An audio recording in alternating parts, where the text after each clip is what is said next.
ఒక cement factory కోసం అదానీ గ్రూప్కు 1860 ఎకరాలు లేదా 3000 బిగాల భూమిని కేటాయించాలని బీజేపీ నేతృత్వంలోని అస్సాం ప్రభుత్వం నిర్ణయంపై గౌహతి కోర్టు అసంతృప్తి వ్యక్తం చేస్తోందని చెప్తూ ఈ వీడియోను సోషల్ మీడియాలో షేర్ చేస్తున్నారు. ఆ రాష్ట్ర ప్రభుత్వం అదానీ గ్రూప్కు భూమిని కేటాయించినట్లు నిజంగానే సమాచారం ఉన్నా ఇది అదానీ గ్రూప్తో సంబంధం లేని మహాబల్ సిమెంట్ ప్రైవేట్ లిమిటెడ్కు భూమిని కేటాయించడంపై కోర్టు అసంతృప్తి వ్యక్తం చేస్తున్న వీడియో కాబట్టి ఈ పోస్ట్ తప్పుదారి పట్టించేలాగా ఉంది. తమిళనాడులోని క్యాబ్ డ్రైవర్లు విమానాశ్రయాలలో ప్రయాణికులను ఎలా తమ టాక్సీల్లోకి బలవంతంగా లాక్కుంటున్నారో ఈ వీడియో చూపిస్తుందని సోషల్ మీడియాలో షేర్ చేస్తున్నారు. కానీ నిజానికి ఒక మహిళకు తన ప్రియుడికి మధ్య జరిగిన ఒక వివాదానికి సంబంధించిన ఒక సంబంధం లేని వీడియోను ఈ విధమైన తప్పుడు క్లెయిమ్తో షేర్ చేస్తున్నారు కాబట్టి ఈ పోస్ట్ ఫేక్.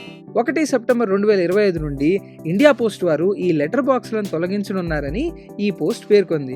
కానీ నిజానికి సెప్టెంబర్ 2025 నుండి లెటర్ బాక్స్లను తొలగించడం లేదని తపాలా శాఖ స్పష్టం చేసినందున ఈ పోస్ట్ ఫేక్. ఈ వీడియో క్లౌడ్ బస్ట్ యొక్క నిజమైన దృశ్యాలను చూపిస్తుందట. కానీ నిజానికి ఇది ఒక AI జనరేటెడ్ వీడియో కాబట్టి ఈ పోస్ట్ కూడా ఫేకే. ఈ వీడియో కనుక మీకు నచ్చినట్లయితే దీన్ని లైక్ చేసి షేర్ చేయండి. ఇలాంటి మరిన్ని ఇంట్రెస్టింగ్ వీడియోస్ కోసం ఫ్యాక్ట్లీ తెలుగుని ఇప్పుడే ఫాలో అవ్వండి.